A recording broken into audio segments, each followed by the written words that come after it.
ভালোবাসা কি কেবলই সুসময়ের সঙ্গী, নাকি ঘোর অন্ধকারের মাঝেও শক্ত করে হাত ধরে হাঁটার নাম? মানুষ যখন সাফল্যের চূড়ায় পৌঁছায় তখন কি সে তার শেকড়ের কথা মনে রাখে, নাকি পুরনো স্মৃতিগুলো সযত্নে মুছে ফেলে?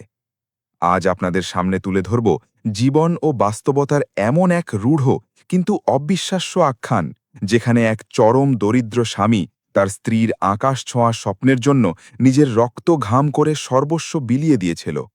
কিন্তু সেই স্ত্রী চরম দারিদ্র্য আর অভাবের কষাঘাত সহ্য করতে না পেরে একদিন তাকে একাকী ছেড়েই চলে যায়। সময়ের চাকা ঘোরে, জীবনের পালা বদলে বছরের পর বছর পার হওয়ার পর যখন সেই স্ত্রী দেশের একজন দাপুটে ডিসি বা জেলা প্রশাসক হয়ে সেই পুরনো জীর্ণ গ্রামে ফিরে আসে, তখন তার চোখের সামনে উন্মোচিত হয় ভালোবাসার এক অচেনা, নিঃস্বার্থ ও হৃদয় বিদারক রূপ। এই কাহিনী কেবল একটি সাধারণ গল্প নয়, এটি ত্যাগ, অনুশোচনা, চরম দারিদ্র্য, অটুট মানবিকতা এবং আত্ম উপলব্ধির এমন এক জ্বলন্ত দলিল, যা আপনার চোখকে অশ্রুসিক্ত করবে এবং জীবনের প্রকৃত অর্থ নিয়ে ভাবতে বাধ্য করবে। পুরো গল্পটির প্রতিটি বাঁক অনুভব করার জন্য শেষ পর্যন্ত আমাদের সাথেই থাকুন। আমাদের চ্যানেল কালাম ভয়েসে আপনাকে স্বাগত। সাবস্ক্রাইব করে আপনার ও আপনার প্রিয় শহরের নাম কমেন্টে জানাতে ভুলবেন না। এটি রাজধানী ঢাকার বুকে ঘটে যাওয়া একেবারে একটি বাস্তব ঘটনা। ঢাকা বিশ্ববিদ্যালয়ের বিশাল ক্যাম্পাসে তখন নতুন শিক্ষাবর্ষ শুরুর এক উৎসবমুখর আমেজ। মূল ফটকের বাইরে সারি সারি দামি গাড়ির মেলা। শহরের প্রতিষ্ঠিত ও ধনী পরিবারের ছেলেমেয়েরা আধুনিক ও দামি পোশাকে সেজেগুজে কলেজে প্রবেশ করছিল। ঠিক সেই আভিজাত্য আর চাকচিক্যের ভিড়ের মাঝখান দিয়ে অত্যন্ত সাধারণ, রুগ্ন ও ছিপছিপে গড়নের এক যুবক তার বহু পুরনো মোর্চে ধরা একটি সাইকেল চালিয়ে ক্যাম্পাসে এসে পৌঁছাল। তার নাম ছিল রাশেদ। রাশেদের গায়ে থাকা জামাকাপড় ছিল খুবই সাধারণ ও মলিন। পায়ের জুতোজোড়াও ছিল অনেক পুরনো ও ক্ষয়াটে। কিন্তু তার চোখের দৃষ্টিতে লুকিয়েছিল আকাশ ছোঁয়া কিছু স্বপ্ন। রাশেদের বাবা শহরের এক প্রান্তে একটি কারখানায় সামান্য দিনমজুরের কাজ করতেন এবং তার মা মানুষের বাড়িতে হাড় ভাঙা খাটুনি খেটে রান্না করতেন। তাদের পরিবারের আর্থিক অবস্থা এতটাই শোচনীয় ছিল যে দুবেলা পেট ভরে খাবার জোটানোই ছিল এক সংগ্রাম। তবুও রাশেদ কোনোভাবেই নিজের পড়াশুনো মাঝপথে থামিয়ে দিতে রাজি ছিল না। ক্যাম্পাসের কিছু বিত্তবান ছেলে তাকে ওই পুরনো সাইকেল ও মলিন পোশাকে দেখে ব্যঙ্গ করে হাসতে শুরু করল। একজন কটাক্ষ করে বলে উঠল, আরে দেখ, এও নাকি এখানে পড়াশোনা করতে এসেছে। ভাই, বই পড়ার আগে নিজের পরনের জামাকাপড়গুলো তো একটু ভদ্রস্থ করে নে। রাশেদ কোনো প্রতিবাদ করল না। সে নীরবে মাথা নিচু করে নিজের ক্লাসের দিকে পা বাড়াল। প্রতিদিনের এই অপমান আর উপহাসে সে যেন নিজেকে অভ্যস্ত করে নিয়েছিল। ঠিক সেই মুহূর্তেই কলেজের গেটের বাইরে একটি চকচকে বিশাল কালো গাড়ি এসে ব্রেক কষল। গাড়ির দরজা খুলে যে অপরূপ সুন্দরী মেয়েটি বাইরে পা রাখল, তার নাম তানিয়া। মুহূর্তের মধ্যেই পুরো ক্যাম্পাসে তাকে নিয়ে এক চাপা গুঞ্জন শুরু হয়ে গেল। সে ছিল শহরের এক নামজাদা শিল্পপতির একমাত্র আদরের কন্যা। তার পরনে থাকা দামি ব্র্যান্ডের পোশাক, হাতের সর্বাধুনিক মডেলের আইফোন এবং হাঁটাচলায় এক অদ্ভুত আভিজাত্যের অহংকার স্পষ্ট ফুটে উঠছিল। ক্লাস শুরু হলে বর্ষিয়ান প্রফেসর সবাইকে উঠে দাঁড়িয়ে নিজের পরিচয় দিতে বললেন। যখন রাশেদের পালা এলো, সে ধীরে ধীরে উঠে দাঁড়িয়ে শান্ত কণ্ঠে বলল, আমার নাম রাশেদ। আমি এই বিশ্ববিদ্যালয়ে পড়াশুনো করতে এসেছি কেবল একটিই উদ্দেশ্য নিয়ে, যাতে আমি আমার অভাবী বাবা মায়ের দুঃখভরা জীবনটাকে পুরোপুরি বদলে দিতে পারি। রাশেদের এই কথা শুনে পুরো ক্লাসরুমে পিন পতন নীরবতা নেমে এলো। এরপর তানিয়ার পালা এলো। সে অত্যন্ত আত্মবিশ্বাসের সাথে মুচকি হেসে বলল, আমি ভবিষ্যতে একজন বিসিএস ক্যাডার হতে চাই, রাষ্ট্রের নীতি নির্ধারণে ভূমিকা রাখতে চাই। তার এই কথা শেষ হতেই পুরো ক্লাসরুম করতালিতে ফেটে পড়ল। সময় তার নিজস্ব নিয়মে বয়ে চলতে লাগল। রাশেদ পড়াশোনায় এতটাই মেধাবী এবং মনোযোগী ছিল যে ক্লাসের কঠিন বিষয়গুলো সে নিমেষে বুঝে ফেলত। পলবার খোদ প্রফেসররা সবার সামনে তার মেধার ভূয়সী প্রশংসা করতেন। কিন্তু তানিয়ার কাছে এই বিষয়টি একেবারেই হজম হতো না। একজন অত্যন্ত সাধারণ ও গরিব ঘরের ছেলে পড়াশোনায় তার মতো বিত্তবান ও আধুনিক মেয়ের চেয়ে এতটা এগিয়ে যাচ্ছে, এটা তার অহংকারে আঘাত করত।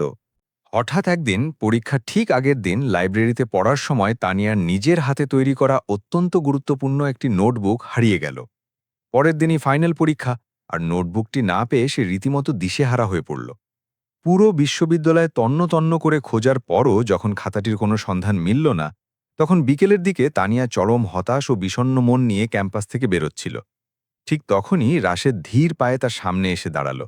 সে নিজের পুরনো ব্যাগ থেকে একদম নতুন একটি খাতা বের করে তানিয়ার দিকে বাড়িয়ে দিল। তানিয়া খাতাটি খুলে অবাক হয়ে দেখল, তার হারিয়ে যাওয়া নোটবুকের প্রতিটি পাতা, প্রতিটি শব্দ রাশেদ নিজের হাতে পুনরায় নিখুঁতভাবে লিখে তৈরি করেছে। এই এত বড় নোটবুকের সবটুকু তুমি নিজের হাতে লিখেছ? তানিয়া ঘোর লাগা বিস্ময়ে প্রশ্ন করল। রাশেদ তার স্বভাবসুলভ মুচকি হাসি দিয়ে উত্তর দিল, খাতাটা হারিয়ে তুমি ভীষণ চিন্তায় পড়ে গিয়েছিলে, তাই কাল সারা রাত না ঘুমিয়ে জেগে তোমার জন্য এটা লিখে দিয়েছি। জীবনে প্রথমবারের মতো অন্য কোনো মানুষের এতটা নিঃস্বার্থ সারল্য আর উপকার দেখে তানিয়া আক্ষরিক অর্থেই নির্বাক হয়ে গেল। সেই বিশেষ দিনটির পর থেকেই দুজনের মধ্যে কথা বলা শুরু হয়। সময়ের সাথে সাথে সেই সামান্য কথাগুলো এক গভীর বন্ধুত্বের রূপ নিতে শুরু করে। বিশ্ববিদ্যালয়ের কোলাহলপূর্ণ ক্যান্টিনে এক টেবিলে বসে সময় কাটানো, লাইব্রেরির নিস্তব্ধতায় ঘণ্টার পর ঘণ্টা একসাথে পড়াশোনা পড়া, কিংবা হঠাৎ আসা তুমুল বৃষ্টিতে একই ছাতার নিচে পাশাপাশি হাঁটা, এই ছোট ছোট মুহূর্তগুলো তাদের দুজনকে দুজনের খুব কাছাকাছি নিয়ে আসতে লাগল। কিন্তু রাশেদ সবসময় তানিয়ার থেকে এক অদৃশ্য দূরত্ব বজায় রেখে চলত। একদিন তানিয়া আর থাকতে না পেরে সরাসরি জিজ্ঞেস করেই ফেলল, রাশেদ, তুমি সবসময় কেন আমার কাছ থেকে একটা অদ্ভুত দূরত্ব বজায় রাখার চেষ্টা করো? রাশেদ কিছুক্ষণ নিরুত্তর থেকে মেঝের দিকে তাকিয়ে ধীর কণ্ঠে বলল, কারণ তোমার জগৎটা অনেক বিশাল তানিয়া, আর আমি সেই বিশালত্বের তুলনায় নিতান্তই এক ক্ষুদ্র ও সাধারণ মানুষ। এই কথা শুনে তানিয়ার চোখের কোণে জল চিকচিক করে উঠল। সেদিন প্রথমবারের মতো সে রাশেদের হাত শক্ত করে ধরে আবেগজড়িত কণ্ঠে বলেছিল, রাশেদ, মানুষের পকেট নয়, মানুষের মন বড় হওয়া উচিত। ধীরে ধীরে তাদের দুজনের এই গভীর প্রেমের সম্পর্ক পুরো বিশ্ববিদ্যালয়ের প্রধান আলোচনার বিষয়ে পরিণত হল। কিন্তু এই গোপন প্রেমের খবর খুব বেশি দিন লুকিয়ে রাখা সম্ভব হল না। একদিন তানিয়ার প্রতাপশালী বাবা ক্ষোভে ফেটে পড়ে সোজা বিশ্ববিদ্যালয়ে এসে হাজির হলেন। তিনি ক্যাম্পাসের বাইরেই রাশেদকে দেখতে পেয়ে পথ আটকে দাঁড়ালেন। তুই কি সেই রাশেদ? তিনি রাগে কেঁপে কেঁপে গর্জে উঠলেন। রাশেদ সম্মান জানিয়ে মাথা নিচু করে নিল। হঠাৎ তানিয়ার বাবা উপস্থিত সবার সামনে রাশেদকে সজোরে ধাক্কা দিয়ে বললেন, নিজের যোগ্যতাটা কখনো আয়নায় দেখেছিস? তুই একজন ফিকিরিন্নি, আমার মেয়ের দিকে চোখ তুলে তাকানোর সাহস তোর কি করে হলো? পুরো বিশ্ববিদ্যালয়ের ছাত্রছাত্রীরা ভিড় করে এই অপমানজনক দৃশ্য দেখতে লাগল। রাশেদের দুই চোখ বেয়ে অপমান আর কষ্টের জল গড়িয়ে পড়ল, কিন্তু সে বড়দের সম্মানার্থে মুখে একটিও শব্দ উচ্চারণ করল না।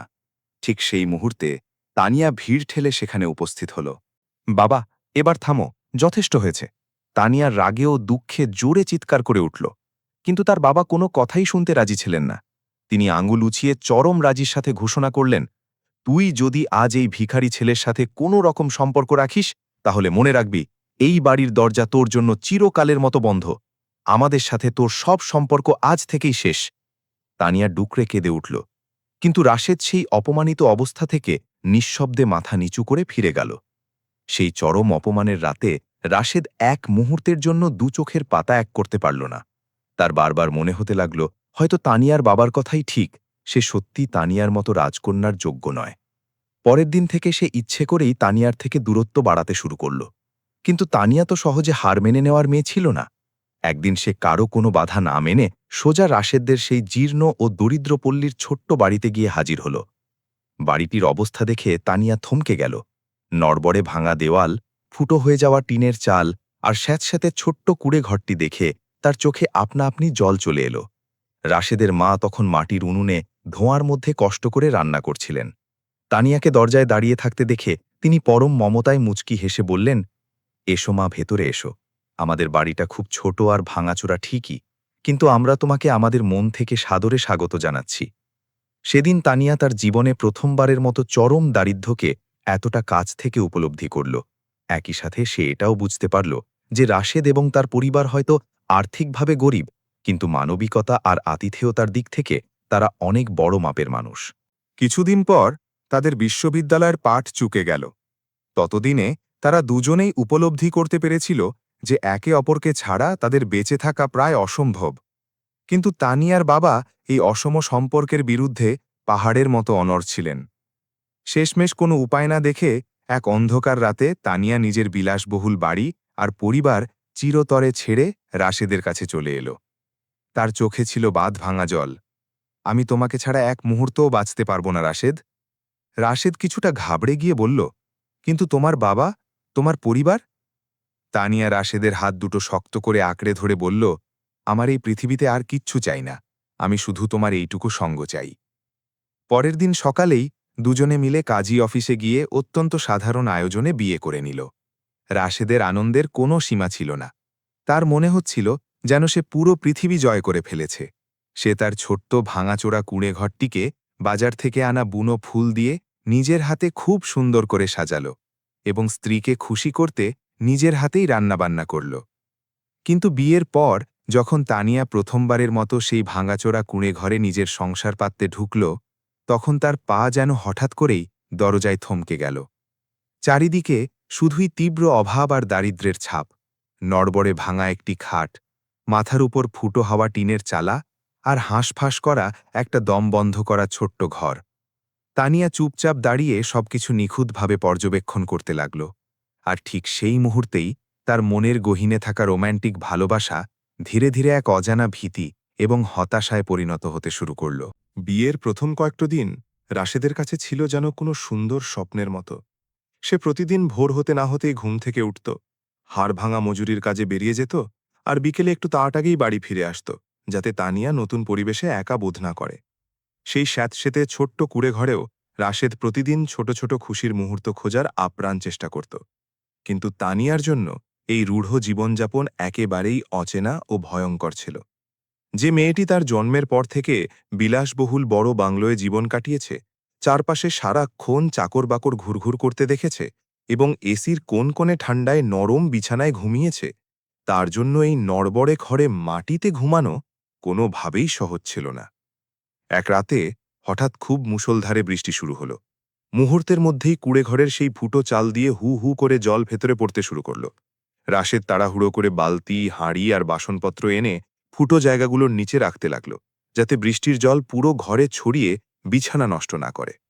তানিয়া ঘরের এক কোণে গুটিসুটি মেরে দাঁড়িয়ে এই চরম অসহায়তা দেখছিল। তার চোখে তখন রোম্যান্সের বদলে স্পষ্ট ভয় এবং তীব্র অস্থিরতা খেলা করছিল। রাশেদ অবস্থা সামাল দিয়ে তানিয়ার দিকে তাকিয়ে মুচকি হেসে সান্ত্বনা দিয়ে বলল, তুমি একদম ভয় পেও না তানিয়া, একটু কষ্ট করো, আগামী বছর টাকা জমিয়ে আমি ঠিক একটা নতুন মজবুত ছাদ বানিয়ে দেব।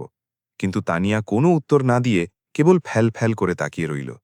সময় খুব দ্রুত গড়িয়ে যেতে লাগল। রাশেদ সারা দিন অমানসিক মজুরি করে যে সামান্য টাকা বাড়িতে আনত, তা দিয়ে কোনো মতে আধপেটা খেয়ে তাদের সংসার চলত। মাসের অনেক দিন এমনও যেত যে দুবেলা পেট ভরে সাধারণ খাবারটুকুও জুটত না। কিন্তু এত অভাবের মাঝেও রাশেদ একটি কাজ একদিনের জন্যও বন্ধ করেনি। প্রতি মাসের শুরুতে সে নিজে না খেয়ে হলেও তানিয়ার জন্য বিসিএস প্রস্তুতির দামি দামি বই ঠিক কিনে আনত। একদিন তানিয়া খেয়াল করল যে রাশেদ নিজে মাসের পর মাস ধরে একটা ছেঁড়া তালি দেওয়া জুতো পরে কাজে যাচ্ছে, কিন্তু তার পরার জন্য ঠিকই নতুন মোড়কের বই নিয়ে এসেছে। সে অবাক ও কিছুটা বিরক্ত হয়ে বলল, তুমি নিজের জন্য একটা নতুন জুতো কিনতে পারো না? কেন নিজের এই অবস্থা করেছ? রাশেদ তার সেই নির্মল হাসিটা হেসে বলল, আরে তুমি যেদিন বড় অফিসার হয়ে যাবে না, সেদিন দেখবে আমাদের এই সব অভাব ম্যাজিকের মতো দূর হয়ে যাবে। তার চোখের তারায় তানিয়ার প্রতি ছিল এক অকৃত্রিম অন্ধ বিশ্বাস। কিন্তু চারপাশের বাইরের পৃথিবীটা রাশেদের মতো অতটা সরল ও দয়ালু ছিল না। পাড়ার মহিলারা সুযোগ পেলেই তানিয়াকে শুনিয়ে শুনিয়ে খোঁটা দিত। ও মা, দেখো চেয়ে অফিসার হতে চাওয়া নবাবজাদির হাল দেখো, একসময় নাকি কত বড় ঘরের রাজকন্যা ছিল, আর আজ দেখ গরিবের ভাঙা কুঁড়ে ঘরে ইঁদুরের মতো পড়ে আছে।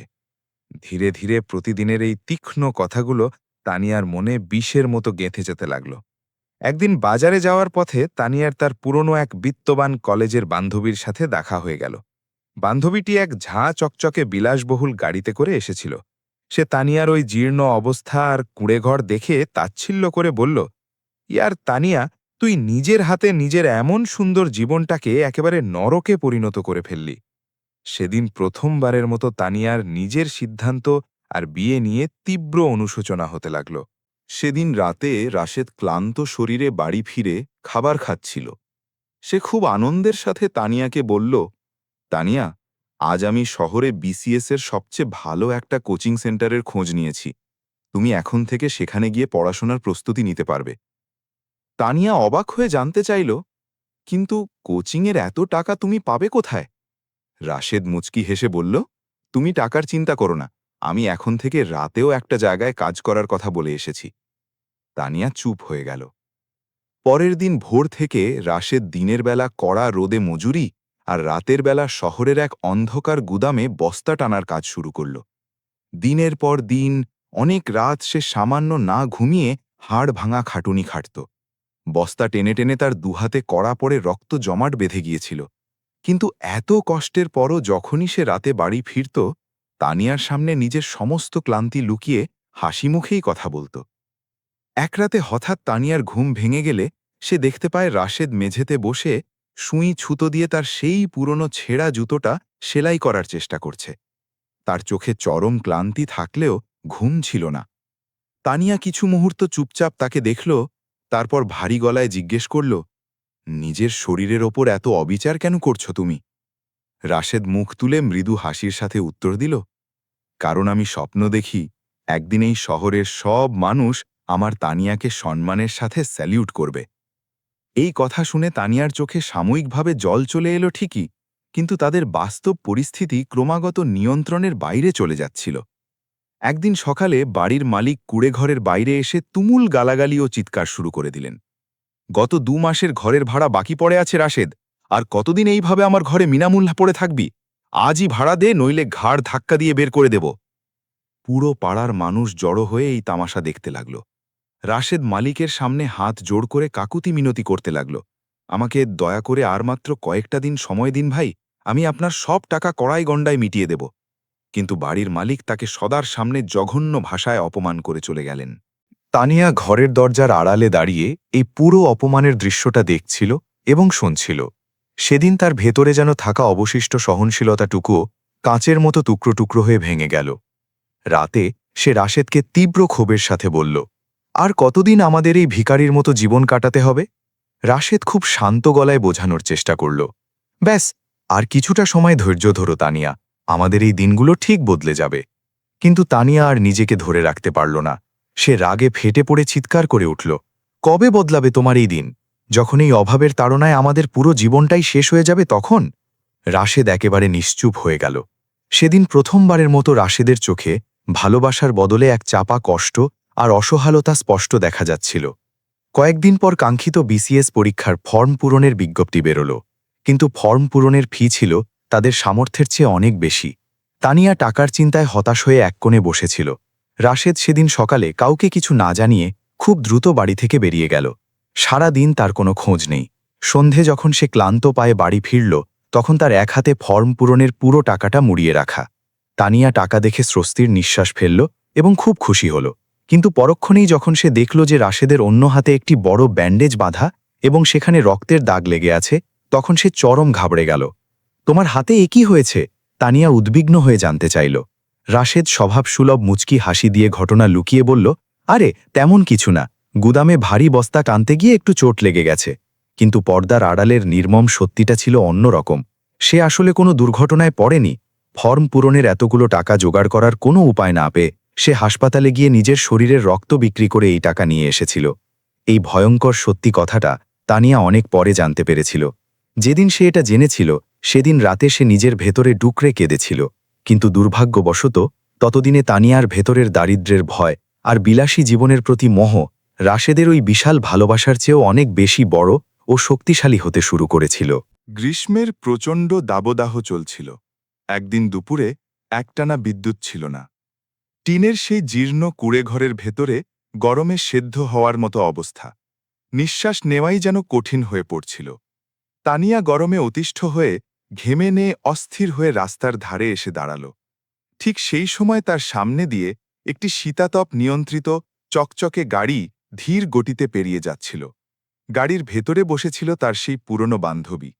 সে গাড়ির কাঁচ নামিয়ে তানিয়ার ঘর্মাক্ত করুণ অবস্থার দিকে তাকিয়ে তাচ্ছিল্যের সুরে বলল, তানিয়া, এখনো সময় আছে। এই নরক থেকে বেরিয়ে এসে নিজের জীবনটা বাঁচিয়ে নে, নইলে এভাবেই পচে মরতে হবে। এই কয়েকটি কথা সোজাসুজি তীরের মতো গিয়ে তানিয়ার মনে বিঁধল।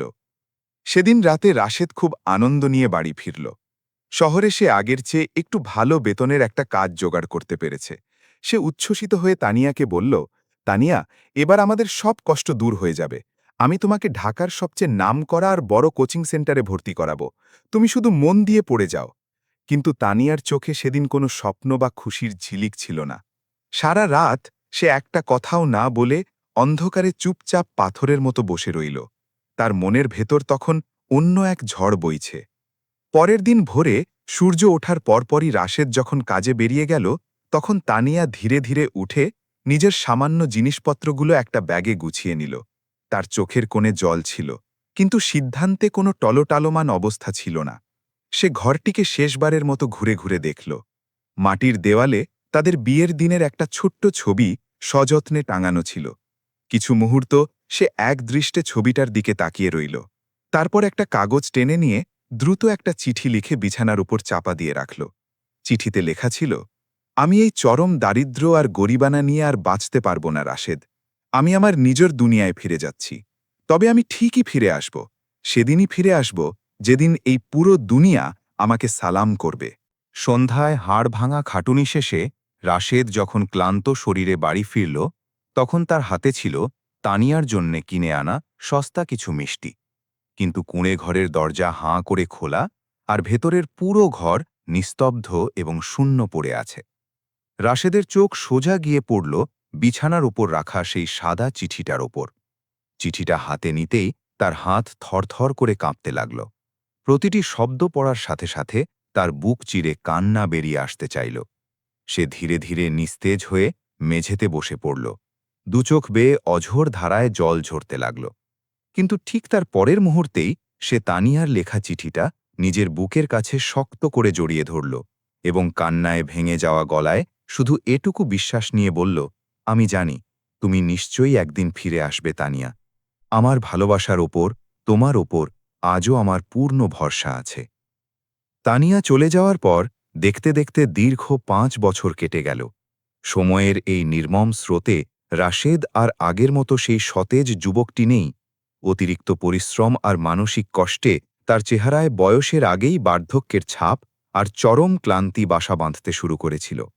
মাথার চুলগুলো সব সময় উস্কো খুস্কো থাকত, পরনের জামাকাপড়গুলো আরও জীর্ণ ও পুরনো হয়ে গিয়েছিল। কিন্তু এত কিছুর পরেও তার চোখের দৃষ্টিতে আজও সেই আগের মতোই তানিয়ার জন্যে এক বুক অপেক্ষা লুকিয়েছিল। আজও সে প্রতিদিন খুব ভোরে ঘুম থেকে উঠে কুঁড়ে ঘরের বাইরে সেই পুরনো কাঠের বেঞ্চটায় গিয়ে বসে থাকত আর রাস্তার দিকে এক দৃষ্টে ঘণ্টার পর ঘণ্টা তাকিয়ে থাকত। তার মনের গভীরে হয়তো এই মিথ্যে আশাটাও আজও বেঁচে ছিল যে একদিন ওই রাস্তার মোড় ঘুরেই তানিয়া তার কাছে ফিরে আসবে। গ্রামের মানুষজন এখনও তাকে নিয়ে আগের মতোই উপহাস করত। কেউ পাশ দিয়ে যাওয়ার সময় বলতো, আরে রাশেদ, তোর সেই বড় অফিসার বউ কি আজ ফিরেছে নাকি? সে এখন বড় শহরের ম্যাডাম হয়ে গেছে রে পাগল, তোকে কেন আর মনে রাখবে? কিন্তু রাশেদ এসব কথার কোনো প্রতিবাদ করত না। সে কাউকে কোনো কড়া জবাব দিত না, শুধু মাথা নিচু করে এক চিলতে বিষণ্ণ হাসি হাসত। এই দীর্ঘ 5 বছরে রাশেদ একা হাতে জীবনের সাথে এক ভয়ঙ্কর সংগ্রাম করেছে। দিনরাত অমানসিক পরিশ্রম করে সে কোনো মতে নিজেকে টিকিয়ে রেখেছিল। এখন সে শহরে শুধু মজুরিই করে না, এর পাশাপাশি বিকেলে গ্রামে ফিরে বাচ্চাদের পড়াতেও শুরু করেছিল। গ্রামের যত গরিব ও হতদরিদ্র বাচ্চারা ছিল, তারা প্রতিদিন সন্ধ্যায় তার কুঁড়েঘরের বাইরে মাদুর বিছিয়ে পড়তে আসত। রাশেদ তাদের কাছ থেকে 1 টাকাও নিত না, সম্পূর্ণ বিনামূল্যে তাদের অক্ষর জ্ঞান দিত। সে প্রায়ই সেই ছোট ছোট বাচ্চাদের মাথায় হাত বুলিয়ে বলতো, গরিব হয়ে জন্মানোটা কোনো অপরাধ নয়, দারিদ্র্য মোটেও খারাপ কিছু নয়, কিন্তু দারিদ্র্যের ভয়ে নিজের স্বপ্নের কাছে হার মেনে নেওয়াটা সবচেয়ে বড় অপরাধ। অন্যদিকে তানিয়া তার নিজের পরিবারে ফিরে গিয়ে নিজের পুরো জীবনটাকেই বইয়ের পাতায় আর পড়াশোনায় সমর্পণ করেছিল। সে বাইরের দুনিয়া, আনন্দ, উৎসব সবকিছুর সাথে নিজের সম্পর্ক প্রায় চুকিয়ে ফেলেছিল। দিন রাত এক করে অমানসিক পরিশ্রম করেছে সে, এবং অবশেষে তার সেই স্বপ্ন পূরণ হয়েছে। সে বিসিএস পরীক্ষায় সসম্মানে উত্তীর্ণ হয়ে একজন ক্যাডার কর্মকর্তা হিসেবে নিয়োগ পেয়েছে। এখন সে আর সেই অসহায় তানিয়া নেই। লোকেরা এখন তাকে ডিসি ম্যাডাম বলে সম্মান জানিয়ে স্যালুট করে। সরকারি বিশাল বাংলো, দামি ঝকঝকে গাড়ি, সামনে পেছনে নিরাপত্তারক্ষীর বহর, যেখানেই যায় সেখানেই সে পায় রাজকীয় সম্মান। কিন্তু এত বড় সাফল্য, এত ক্ষমতার টাকা পাওয়ার পরও তানিয়ার মনের গভীরে কোথায় যেন এক অদ্ভুত হাহাকার আর শূন্যতা বিরাজ করত। কাজের শেষে অনেক রাতে যখন সে নিজের বিশাল বাংলোর ব্যালকানিতে একা বসে কফি খেত, তখন তার বারবার রাশেদের সেই সরল মুখটার কথা মনে পড়ত। মনে পড়ত সেই বৃষ্টি ভেজা রাত, সেই ফুটো চালের ছোট্ট কুঁড়েঘর আর রাশেদের সেই হাসি মুখে বলা কথাগুলো, একদিন এই শহরের সব মানুষ তোমাকে সম্মানের সাথে স্যালুট করবে। এসব স্মৃতি মনে পড়লে এই দাপুটে অফিসারের চোখের কোনো জলে ভিজে উঠত। একদিন হঠাৎ সরকারি বদলির আদেশ এলো। আদেশে লেখা, তানিয়াকে সেই জেলাতেই ডিসি হিসেবে পোস্টিং দেওয়া হচ্ছে যে জেলার একটি ছোট গ্রামে রাশেদ এখনও বসবাস করে। পোস্টিংয়ের ফাইলে সেই পরিচিত গ্রাম ও জেলার নাম দেখেই তানিয়ার হাতের কলম থমকে গেল। তার বুকের ভেতরটা অদ্ভুত এক অজানা আশঙ্কায় প্রচণ্ড জোরে ধরফর করতে লাগল। নিমেষেই তার চোখের সামনে ভেসে উঠল 5 বছর আগের সেই পুরনো সব স্মৃতি। কিছুক্ষণ সে নিজের বিশাল চামড়ার চেয়ারে স্তব্ধ হয়ে বসে রইল। তারপর নিজের অজান্তেই তার মুখ থেকে ধীর কণ্ঠে একটি দীর্ঘ শ্বাস বেরিয়ে এলো। রাশেদ কি এখনও সেই ভাঙা ঘরেই আমার জন্য অপেক্ষা করছে? পরের দিন সকাল হতেই পুরো গ্রামে এই খবর দাবানলের মতো ছড়িয়ে পড়ল। নতুন ডিসি ম্যাডাম আগামীকাল এই গ্রাম পরিদর্শনে আসছেন। পুরো গ্রামের মানুষের মাঝে সাজ সাজ রব পড়ে গেল। প্রশাসন আর গ্রামের মাতব্বররা মিলে রাতারাতি ভাঙা রাস্তা পরিষ্কার করতে লাগল। পুরনো দেওয়ালগুলোতে নতুন করে চুনকাম করা হতে লাগল। গ্রামবাসীরা তাদের গ্রামের এই অপ্রত্যাশিত পরিদর্শনে খুব উৎসাহিত এবং আনন্দিত ছিল। কিন্তু পুরো গ্রামের এই কোলাহলের মাঝেও রাশেদ ছিল একেবারেই শান্ত ও নির্বিকার। যখন গ্রামের এক প্রভাবশালী লোক তাকে তাচ্ছিল্য করে বলল, আরে রাশেদ, শুনছিস, তোর সেই পালিয়ে যাওয়া বউ তো কাল পুলিশের পাহারায় লাল বাতির গাড়িতে চড়ে আমাদের গ্রামে আসবে রে। তখন রাশেদ রাগ না করে শুধু মুচকি হেসে শান্ত গলায় বলল, ও নিজের মেধা আর অনেক পরিশ্রম দিয়ে ওই সম্মানজনক জায়গায় পৌঁছাতে পেরেছে। পরদিন সকাল থেকেই পুরো গ্রামের ছোট বড় সব বয়সের মানুষ রাস্তার দুই ধারে কৌতূহল নিয়ে সারিবদ্ধভাবে দাঁড়িয়েছিল। কিছুক্ষণ পরই দূর থেকে পুলিশের সাইরেনের তীক্ষ্ণ আওয়াজ শোনা গেল। পুলিশের পাহারায় কালো কাঁচের দামি সরকারি গাড়ির একটি লম্বা বহর ধীরে ধীরে ধুলো উড়িয়ে গ্রামে প্রবেশ করল।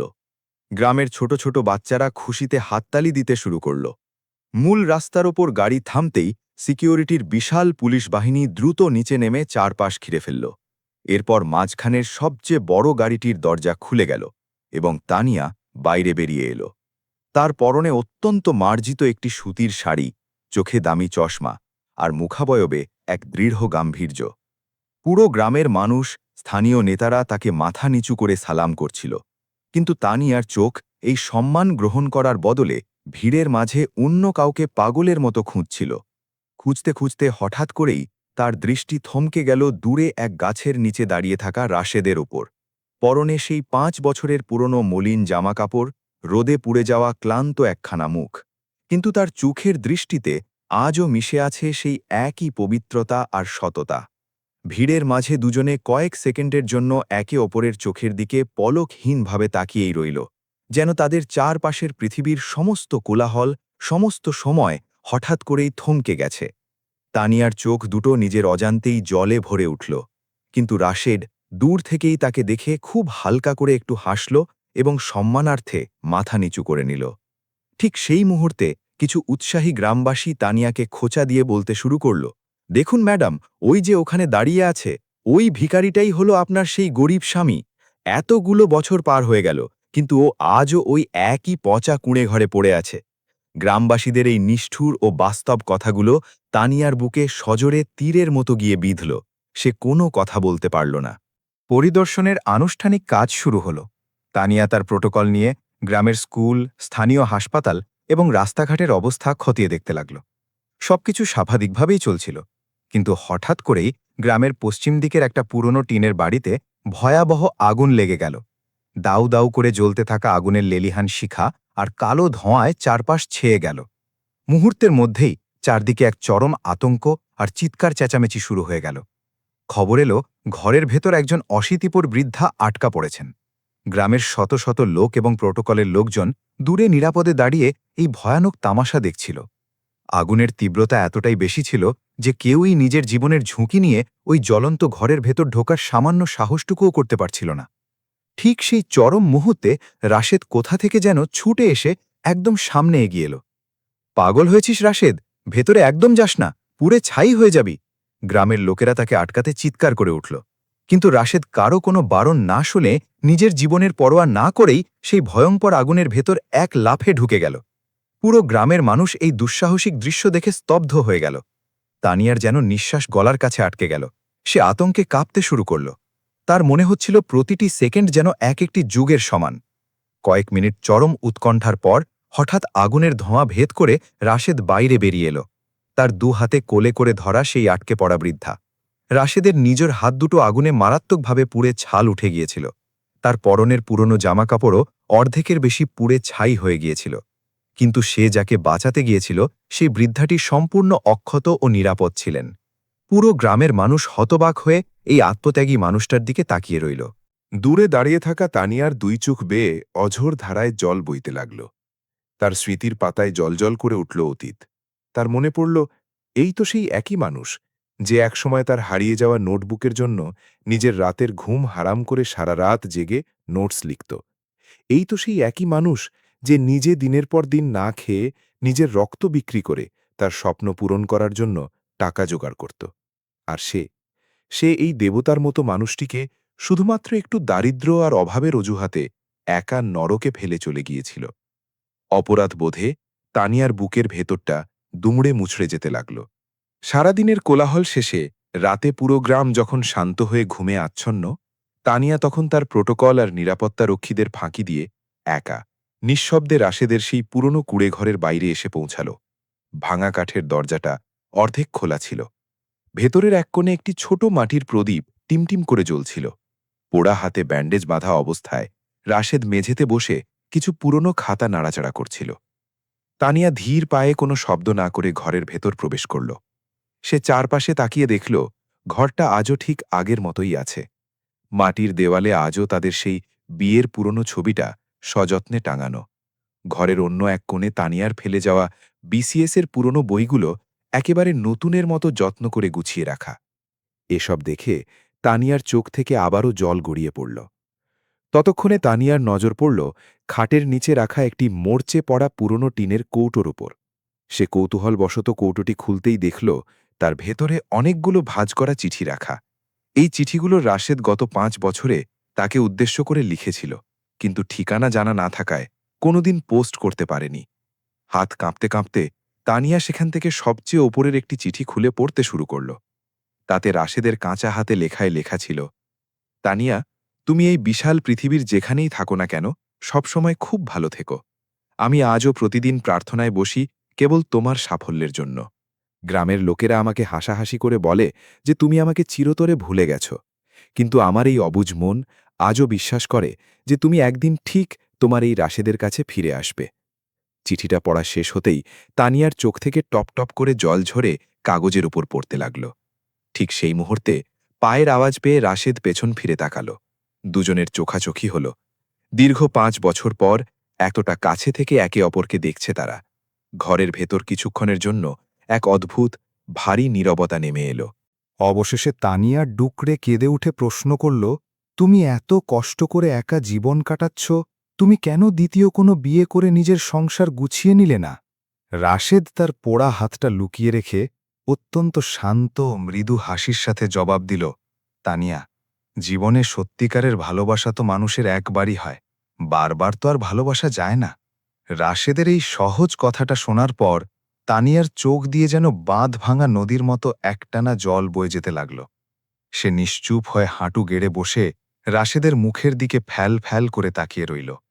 5 বছর আগে যে মানুষটাকে সে সামান্য কিছু টাকার জন্য গরিব ভেবে তাচ্ছিল্য করে ছেড়ে চলে গিয়েছিল, আজ সেই মানুষটিকেই তার কাছে পৃথিবীর সবচেয়ে ধনী আর মহামূল্যবান সম্পদ বলে মনে হচ্ছিল। বাইরে তখন হঠাৎ করেই হালকা বৃষ্টির শব্দ শুরু হল।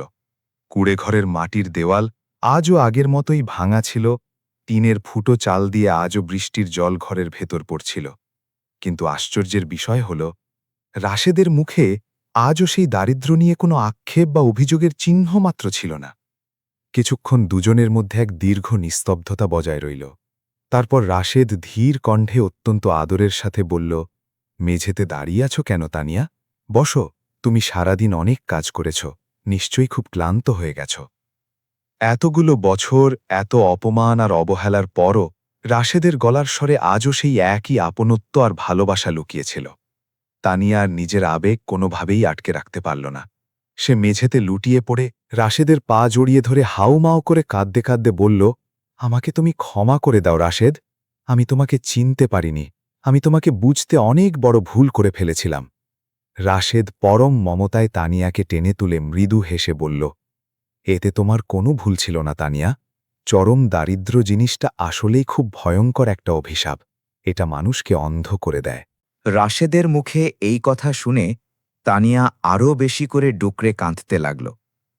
তার মনে এক একে ভেসে উঠতে লাগল সেই দিনগুলোর কথা, কিভাবে রাশেদ তার জন্য সারা রাত জেগে বস্তা টানার মজুরি করত, কিভাবে নিজে মাসের পর মাস ছেঁড়া জুতো পরে তার জন্য দামি বই কিনে আনত, আর কিভাবে সে শুধুমাত্র নিজের উজ্জ্বল ভবিষ্যতের মোহে ওই দেবতার মতো মানুষটাকে এই নরকে একা ছেড়ে চলে গিয়েছিল। পরের দিন সকাল হতেই পুরো গ্রামে এই খবর দাবানলের মতো ছড়িয়ে পড়ল যে খোদ ডিসি ম্যাডাম মাঝরাতে একা রাশেদের কুঁড়ে ঘরে গিয়েছিলেন। গ্রামের কিছু লোক চায়ের দোকানে বসে এটা নিয়ে হাসাহাসি করছিল, আবার অনেকেই অবাক হয়ে এই ঘটনার কারণ হাতড়াচ্ছিল। এদিকে গ্রামের কিছু চরম দাপুটে ও দুর্নীতিবাজ নেতা বেশ কয়েকদিন ধরে রাশেদের কুঁড়েঘরের এই সামান্য জমিটুকু জোর করে দখল করে নেবার পায়তারা করছিল, কারণ সম্প্রতি ওই দিক দিয়ে একটি সরকারি নতুন রাস্তা তৈরি হবার নকশা পাশ হয়েছিল, যার ফলে ওই জায়গার দাম রাতারাতি কয়েক গুণ বেড়ে গিয়েছিল। খুব সকালে সেই নেতাদের ৪-৫ জন চামচা একটা বড় জেসিবি বুলডোজার নিয়ে রাশেদের ঘরের সামনে এসে হাজির হল। তাদের প্রধান পাতি নেতা অত্যন্ত রূঢ় ভাষায় জোরে চিৎকার করে বলল, এই রাশেদ, বেরো ঘর থেকে, তোর এই জমি এখন সরকারি প্রজেক্টে অধিগ্রহণ করা হবে। আমরা সরকারের লোক, এক্ষুনি তোর জিনিসপত্র নিয়ে বাইরে বেরো, নইলে বুলডোজার চালিয়ে সব গুড়িয়ে দেব। রাশেদ অত্যন্ত শান্তভাবে ঘরের বাইরে এসে দৃঢ় কণ্ঠে বলল, এই ছোট্ট জমির টুকরোটা আমার মৃত বাবার শেষ স্মৃতি। তোমরা যাই করো না কেন, আমি কোনোভাবেই এই জমি ছাড়ব না। ঠিক তখনই নেতার এক চামচা এগিয়ে এসে রাশেদকে সজোরে ধাক্কা দিয়ে মাটিতে ফেলে দিল। গ্রামের শয়ে শয়ে লোক গোল হয়ে দাঁড়িয়ে এই চরম অন্যায় আর তামাশা দেখতে লাগল, কিন্তু রাশেদকে সাহায্য করার জন্য একজন মানুষও সামনে এগিয়ে এলো না। ঠিক সেই সংকটময় মুহূর্তে দূর থেকে আবারও সেই পরিচিত সাইরেনের তীব্র আওয়াজ শোনা গেল। সবার নজর রাস্তার দিকে ঘুরে গেল। ডিসি তানিয়ার সরকারি গাড়িটি প্রচণ্ড গতিতে এসে ঠিক বুলডোজারের সামনে ব্রেক কষল। তানিয়া চরম রাগে ও ক্ষোভে গাড়ি থেকে নেমেই গর্জনের মতো করে বলল, এখানে সব কি হচ্ছে? কার হুকুমে তোমরা এখানে এসেছ? সেই দাপুটে নেতা ডিসিকে দেখে ঘাবড়ে গিয়ে তোতলামি শুরু করে বলল, ম্যাডাম, এটা তো সরকারি কাজ, আমরা সরকারি নির্দেশেই এই জমি খালি করতে এসেছি। তানিয়া এক ঝটকায় নেতার হাত থেকে ফাইলটা ছিনিয়ে নিয়ে পাতা উল্টে দেখল এবং সবার সামনে ছুঁড়ে ফেলে দিয়ে জোরে চিৎকার করে উঠল, তোমরা আমার সামনে দাঁড়িয়ে মিথ্যে কথা বলছো? আমি এই জেলার ডিসি, আর আমি খুব ভালো করে জানি যে এই জমি এখন কোনো সরকারি প্রকল্পের অধীনে নেই। তোমরা জালিয়াতি করে গরিবের জায়গা দখল করতে এসেছ। তানিয়ার এই রুদ্র মূর্তি দেখে পুরো গ্রাম একেবারে নিশ্চুপ হয়ে গেল। এই প্রথমবার কেউ এই গ্রামের ওই দাপুটে ও সন্ত্রাসী লোকেদের বিরুদ্ধে এতটা সাহসের সাথে আওয়াজ তুলেছিল। তানিয়া তার সাথে থাকা পুলিশ অফিসারদের দিকে কড়া দৃষ্টিতে তাকিয়ে নির্দেশ দিল, এই প্রতারকদের সবাইকে এক্ষুনি হাতকড়া পরিয়ে এখান থেকে সোজা হাজতে ঢোকান। নির্দেশ পাওয়া মাত্রই পুলিশ বাহিনী অত্যন্ত সক্রিয় হয়ে উঠল। যারা মাত্র কয়েক মিনিট আগেও রাশেদকে ধাক্কা দিয়ে মাটিতে ফেলে দিচ্ছিল, তারা এখন নিজেদের প্রাণ বাঁচাতে ভয় পেয়ে পেছন দিকে পিছু হটতে শুরু করল। রাশেদ অবাক বিস্ময়ে নিচে বসে তানিয়ার এই রূপ দেখছিল। তানিয়া এবার রাশেদের দিকে ঘুরে দাঁড়াল। তার দু চোখ তখন জলে টলমল করছে। সে সবার উদ্দেশ্যে বলল, যে মানুষটা নিজের রক্ত বিক্রি করে আমার আজকের এই জীবন, এই অবস্থান তৈরি করে দিয়েছে, আজ আমি তার সম্মান বাঁচানোর জন্য এইটুকু ক্ষমতাও কি ব্যবহার করতে পারি না? পুরো গ্রাম ডিসি ম্যাডামের মুখে এই স্বীকারোক্তি শুনে আক্ষরিক অর্থেই স্তব্ধ হয়ে গেল। লোকেরা ফিসফিস করে একে অপরের মুখের দিকে তাকাতে লাগল। তখনই তানিয়া ভিড় করে থাকা গ্রামবাসীদের দিকে ঘুরে দাঁড়াল আর চোখের জল মুছতে মুছতে বলল, তোমরা সবাই একে একজন রাস্তার ভিখারি আর গরিব বলে তাচ্ছিল্য করো, তাই তো? শোনো তাহলে সত্যিটা। সে রাশেদের দিকে আঙুল ইশারা করে বলল, যখন আমি আমার বিসিএস পরীক্ষার প্রস্তুতি নিচ্ছিলাম তখন এই মানুষটা নিজে দিনের পর দিন অভুক্ত থেকে আমার কোচিংয়ের ফি জোগাড় করে দিত। সে নিজের গায়ের রক্ত পর্যন্ত বিক্রি করে দিয়েছে, কিন্তু আমার পড়াশোনার স্বপ্ন এক মুহূর্তের জন্য ভাঙতে দেয়নি। আর আমি অত্যন্ত স্বার্থপরের মতো শুধুমাত্র ওর দারিদ্র্য দেখে ওকে একা এই ভাঙা ঘরে ফেলে চলে গিয়েছিলাম। বলতে বলতে তানিয়ার গলা আবেগে কাঁপতে লাগল। সে ভিড়ের দিকে তাকিয়ে দৃপ্ত কণ্ঠে ঘোষণা করল, আমি ডিসি হয়েছি মাত্র কয়েকদিন আগে, কিন্তু এই মানুষটা অনেক আগে থেকেই একজন সত্যিকারের মহামানব হয়ে বসে আছে। তানিয়ার এই কথাগুলো শোনার পর গ্রামবাসীদের চোখ লজ্জায় নিচু হয়ে গেল। যে রাশেদকে তারা এতদিন ধরে চরম তাচ্ছিল্য করে মজা ওড়াত, আজ সেই তাদের সবার চোখে পৃথিবীর সবচেয়ে বড় ও সম্মানীয় মানুষ হয়ে উঠেছিল। সেই ভিড়ের একেবারে পেছন থেকে এক বয়স্ক ও সম্মানীয় লোক ধীর পায়ে এগিয়ে এলেন। তার চোখে অনুশোচনার জল ছিল। তিনি রাশেদের সামনে এসে দুই হাত জোড় করে কাঁপা কাঁপা গলায় বললেন, আমাদের তুই ক্ষমা করে দে বাবা, আমরা সত্যি অন্ধ ছিলাম, আমরা তোকে চিনতে পারিনি, তোর এই বিশাল মনটাকে আমরা কখনো বুঝতেই পারিনি। ধীরে ধীরে পুরো গ্রামের পরিবেশ একেবারে বদলে যেতে লাগল। এখন থেকে গ্রামের প্রতিটি মানুষ রাশেদকে চরম সম্মানের চোখে দেখতে শুরু করল।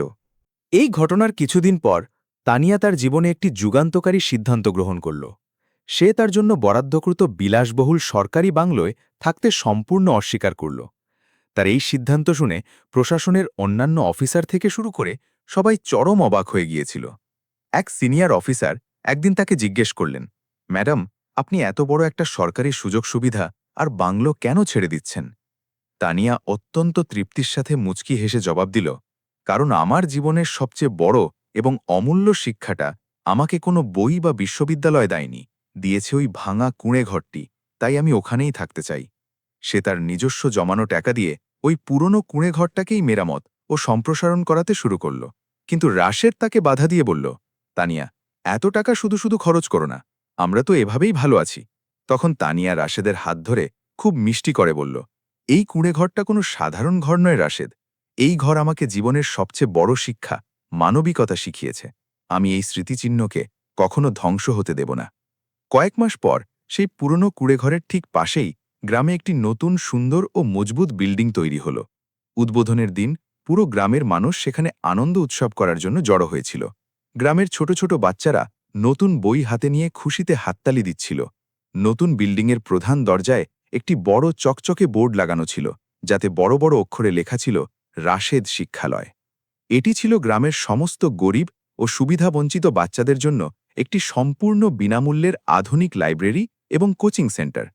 তানিয়া সেদিন উদ্বোধনী অনুষ্ঠানে সবার সামনে দাঁড়িয়ে ঘোষণা করল, আজ থেকে এই গ্রামে, এমনকি এই জেলার কোনো শিশু শুধুমাত্র অর্থের অভাবে বা দারিদ্র্যের কারণে নিজের পড়াশোনা বা স্বপ্ন ত্যাগ করবে না। তাদের সব দায়িত্ব আজ থেকে রাশেদ শিক্ষালয় গ্রহণ করল। এই কথা শোনার পর দূরে দাঁড়িয়ে থাকা রাশেদের চোখে আনন্দাশ্রু চলে এলো। জীবনে প্রথমবারের মতো তার আজ মনে হল যে তার বিগত বছরগুলোর সমস্ত অপমান, কষ্ট আর হাড় ভাঙা সংগ্রাম অন্তত বৃথা যায়নি। দিন গড়িয়ে সন্ধ্যা নামল। দুজনে মিলে সেই পুরনো কিন্তু এখন কিছুটা গোছানো কুঁড়ে ঘরের বাইরের বারান্দায় পাশাপাশি বসেছিল। বাইরে টিপটিপ করে হালকা বৃষ্টি পড়ছিল আর তার সাথে বইছিল শীতল হাওয়া। তানিয়া রাশেদের কাঁধে মাথা রেখে ধীরে ধীরে বলল, জানিস রাশেদ, যদি সেদিন আমি অভাবের ভয়ে তোকে ছেড়ে না যেতাম, তাহলে হয়তো আমি জীবনে কখনোই বুঝতে পারতাম না যে মানুষের জীবনের আসল ধনসম্পদ কোনটা। রাশেদ তার স্বভাব সুলভ সেই পুরনো মুচকি হাসিটা দিয়ে বলল, আর তুই যদি সেদিন আমাকে ছেড়ে না যেতিস, তাহলে হয়তো আজকের এই সফল ডিসি তানিয়াকে এই বিশ্ব কোনোদিন দেখতে পেত না। দুজনেই একে অপরের দিকে তাকিয়ে খুব শান্তিতে সামান্য হেসে ফেলল। এতগুলো বছর, এত দূরত্ব আর ভুল বোঝাবুঝির পর আজ তাদের মধ্যে আবার সেই হারানো পুরনো ভালোবাসা আগের চেয়ে বহু গুণ দৃঢ় হয়ে ফিরে এসেছিল। কল্পনার ক্যামেরা যেন ধীরে ধীরে তাদের ওপর থেকে আকাশের দিকে উঠে যাচ্ছে। বৃষ্টি ততক্ষণে একদম থেমে গেছে। মেঘের আড়াল থেকে উঁকি দিচ্ছে এক মিষ্টি বিকেলের রোদ। আর ঠিক সেই মুহূর্তে ব্যাকগ্রাউন্ডে রাশেদের সেই চিরচেনা শান্ত কণ্ঠস্বরটি যেন ইথারে ভেসে এলো। দারিদ্র্য কেবল মানুষের পকেটে কিংবা ছেঁড়া জামায় থাকে, মানুষের মনে বা ভালোবাসায় নয়। বন্ধুরা, জীবনের এই রূঢ় বাস্তবতার গল্প থেকে আমরা এই অমোঘ শিক্ষাই পাই যে জীবনে বেঁচে থাকার জন্য টাকা বা ক্ষমতার নিশ্চয়ই অনেক প্রয়োজন আছে, কিন্তু মানবিকতা, নিঃস্বার্থ আত্মত্যাগ এবং বিপদের দিনে একে অপরের শক্ত হয়ে হাত ধরে থাকাটা তার চেয়েও 1000 গুণ বেশি দরকারি। অনেক সময় আমরা ক্ষণস্থায়ী জাঁকজমক আর চাকচিক্যের মোহে পড়ে সেই মানুষগুলোকে অবহেলা করে দূরে সরিয়ে দিই যারা সত্যিই আমাদের নিঃস্বার্থভাবে ভালোবাসে। কিন্তু সময় বড়ই নির্মম। সে একদিন ঠিকই ঘুরিয়ে ফিরিয়ে মানুষকে তার আসল মূল্য আর ভুলগুলো চোখে আঙুল দিয়ে বুঝিয়ে দেয়। যদি আপনার জীবনেও এমন কোনো বিশেষ মানুষ থেকে থাকে যে আপনার সবচেয়ে খারাপ ও অন্ধকার সময়ে আপনার হাত ছাড়েনি, তবে তাকে যে কোনো মূল্যে আগলে রাখবেন, কখনো দূরে সরিয়ে দেবেন না। এবার আপনারা আমাদের কমেন্ট করে আপনাদের মূল্যবান মতামত অবশ্যই জানাবেন। যদি আপনারা তানিয়ার জায়গায় থাকতেন, তবে কি আপনারাও চরম অভাবের তাড়নায় রাশেদকে ছেড়ে চলে যেতেন? আর যদি আপনারা রাশেদের জায়গায় থাকতেন, তবে কি এতগুলো বছর সব অপমান সহ্য করে অপেক্ষা করতে পারতেন? আমাদের এই বিস্তারিত ও হৃদয়স্পর্শী গল্পটি যদি আপনাদের মনের কোনো কোণে সামান্যতম নাড়া দিয়ে থাকে, তবে ভিডিওটি অবশ্যই লাইক করুন এবং আপনার বন্ধু ও পরিবারের সাথে শেয়ার করে তাদেরকেও এই সুন্দর বার্তাটি পৌঁছে দিন। আর এই রকমই আরও অসাধারণ, জীবনমুখী ও শিক্ষণীয় গল্পের জন্য আমাদের চ্যানেল কালাম ভয়েসকে সাবস্ক্রাইব করতে একদম ভুলবেন না। খুব শিগগিরই দেখা হচ্ছে নতুন কোনো গল্পের সাথে। ভালো থাকবেন।